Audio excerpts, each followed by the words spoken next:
Assalamualaikum warahmatullahi wabarakatuh. Balik lagi bareng gue Rashid Behaki. Kali ini gue mau review film terbaru. Nah, apa itu filmnya? Sebelum itu gue mau ngasih tahu dulu kalau sekarang Cinecrip itu ada membership. Jadi bisa diklik di description di bawah, terus ada beberapa pilihan, terserah mau pilih yang mana, yang penting mendukung konten-konten Cinecrip. Kali ini gue mau review film terbaru asal Italia. Judulnya adalah Il Treno dei Bambini. Itu judul aslinya. Kalau judul bahasa Inggrisnya itu The Children's Train. Itu kalau di Netflix bisa di search tuh, The Children's Train, pasti keluar. Disutradarai dan ditulis oleh seorang perempuan, yaitu Cristina Comencini.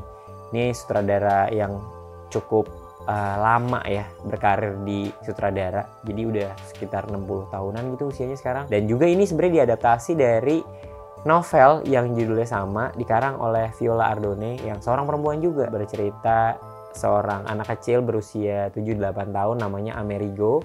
Dia adalah anak lahir di keluarga yang miskin. Saat itu latarnya ada tahun 1940-an di Italia, tepatnya di kota Napoli. Saat itu pasca perang tahun 1940-an, habis itu mereka hidup tapi kesulitan secara ekonomi dan juga dia nggak sekolah, bener-bener lusuh lah pakaiannya juga sampai begitu, kerjaannya kemana-mana main doang gitu sama teman-teman yang lain. Nah, sampai satu hari ada partai komunis yang menawarkan untuk mengirimkan anak-anaknya yang dari selatan Italia ini pergi ke kota Modena di utara Italia yang bisa diasuh sama orang-orang di sana dan nantinya akan kembali lagi pastinya. Tapi diasuh di sana supaya belajar, supaya bisa hidup lebih baik lah dari yang sekarang di kota Napoli. Tapi kan nggak semudah itu karena orang-orang juga nggak percaya nanti anaknya di oven, nanti anaknya dibunuh atau diculik dan segala macam lah rumor-rumor itu, karena mereka kan juga habis perang. Si Amerigo akhirnya dilepas sama ibunya, dikirimlah dia ketemu seorang ibu asuhnya. Ibu asuhnya ini awalnya emang nggak mau ngurus si Amerigo awalnya, terus dibesarkanlah Amerigo ini, dibesarkan, dirawat, ngumpul sama keluarganya dia, dan emang jadinya hangat gitu yang dia sebelumnya nggak merasakan itu. Idenya itu pertama simple banget, ceritanya tentang anak yang dikirim sama ibunya ke luar kota lewat kereta. Ada orang yang dikirim ke kota lain pakai kereta dan ini yang ngajak juga stranger gitu kan. Nah, itu ada ketidakpercayaan di situ, terus juga ada konflik antara ibu anak yang gue harus melepasnya atau enggak gitu kan, karena ibu kan pasti sayang sama anaknya nih, tapi dia nggak mau harus melepas anaknya karena kesulitan di hidupnya dia ini tuh sulit gitu. Nah, itu menurut gue idenya yang simple sih tentang hubungan ibu dan anak, tapi menariknya dibungkus dengan ada kereta yang mengirimkan anak dari tempat ke tempat lainnya. Ini tuh punya latar yang kuat gitu ya, di Italia, di kota Napoli, di kota Modena, di latar waktu yang pasca perang. Jadi kayak akan konteks dan juga pengetahuan tentang gimana saat itu orang-orang Italia itu berjuang dari mulai anak dan juga ibunya gitu, keluarga yang itu kebanyakan perempuan, yaitu di sini partai komunis gitu. Gimana setelah perang itu mereka berusaha membangkitkan lagi, menghidupkan lagi perekonomian juga kehidupan orang-orangnya. Itu menurut gue menarik sih. Menurut gue ini cerita yang sebenarnya potensial banget untuk dijadiin film dramatis banget gitu ya, atau melodrama. Tapi di sini pendekatannya justru nggak gitu. Pendekatannya oke drama, tapi nggak dibikin yang mendayu-dayu atau bikin nangis terseduh-seduh sih. Tapi di sini nangis yang apa ya? Oh iya ya, gini dulu pasca perang, perjuangan orang-orang. Terus juga ceritanya ini bukan cerita si Amerigo terus jadi sukses gitu from zero to hero, tapi ini udah jadi violis terkenal. Habis itu dia mendapatkan kabar kalau ibunya meninggal, jadi dia pulang ke kota Napoli. Terus juga ia inget lagi gimana dulu dia dibesarkan sama ibunya, kedua ibunya, karena ada ibu asuhnya juga di kota Modena. Itu menurut gue bagus banget sih.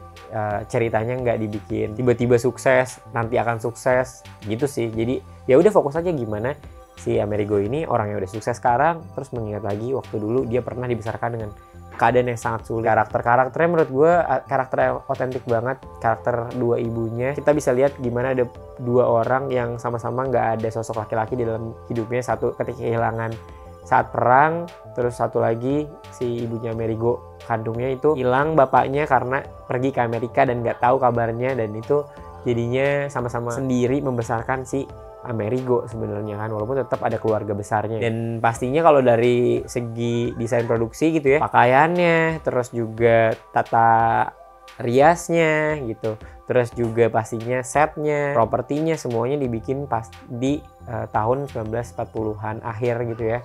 Dan itu menurut gue jadi hal tantangan dan pasti biayanya besar. Di sini semuanya bisa dibikin dengan baik dan semua bisa believable gitu. Terus juga nggak pelit shot gitu kan, biasanya shotnya kecil-kecil, ini nggak luas-luas dan lebar, jadi kelihatan gimana niat dan juga budget besar pastinya untuk bikin ini jadi real banget. Suara juga menurut gue bagus banget, dan terutama yang gue inget tuh karena dia itu tokohnya seorang pemain biola, gimana dia bisa ngasih musik-musik dengan alunan nada-nada biola gitu ya, walaupun sedikit tapi itu teringat sih gimana dia di awal mainin biola, terus juga di tengah-tengah dan akhir juga ada, tapi nggak terlalu banyak. Itu menurut gue jadi hal yang kuat karena emang sekuat itu sih musiknya gitu, scoring musiknya sih. Nah, kalau kurangnya menurut gue di sini, ini tuh sebenarnya bukan film yang banyak banget masalahnya atau besar banget masalahnya. Jadi ini film yang tipikal slice of life gitu, kehidupan sehari-hari, tapi kehidupan sehari-harinya bukan zaman sekarang tapi zaman dulu. Jadi nggak ada masalah yang tebel banget. Cerita-cerita yang kayak gini tuh kayaknya nggak akan, ini cerita biasa aja gitu, nggak ada impact yang besar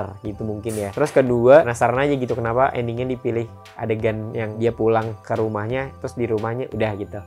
Itu emang bagus sih, cuma gue kayak ngebayangin dia main biolanya lagi sebetulnya, gimana dia merasakan kembali apa yang dulu pernah dinyanyiin sama ibunya. Itu kayaknya kalau misalkan dimainin bakal lebih bagus sih kayaknya ya. Apalagi ada nadanya ya. Kalau ada lagu di akhir tuh biasanya cukup nempel gitu, apalagi ending. Nah, kalau adegan, gue suka adegan dimana si Amerigo beradaptasi di lingkungan baru sama saudaranya atau teman barunya si Luzio yang benci sama dia, terus dia ditolongin sama kakaknya si Luzio. Terus juga gimana dia di sekolah dibully, terus juga ketika ada anak baru si Rosa hilang, terus si Luzio minta bantuan ke si Amerigo buat nyari si Rosa. Itu juga menarik sih, hal-hal yang apa ya, anak-anak banget gitu. Terus juga ada hal detail adegan menurut gue sepatu ini ngingetin adegan sama filmnya Taika Waititi tuh apa, Jojo Rabbit.